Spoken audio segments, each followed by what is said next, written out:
Berita Nasional 20 Jun berakhir di sini.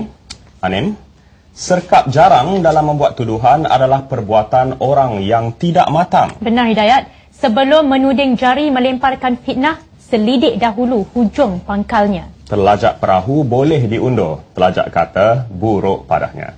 Ikuti penjelasan pengerusi SPR Tan Sri Abdul Aziz Muhammad Yusof dalam rancangan khas SPR menepati proses demokrasi di TV1 selepas ini. Dan visual Pesta Negeri Terengganu mengakhiri Berita Nasional. Dengan itu, Assalamualaikum. Dan salam satu Malaysia.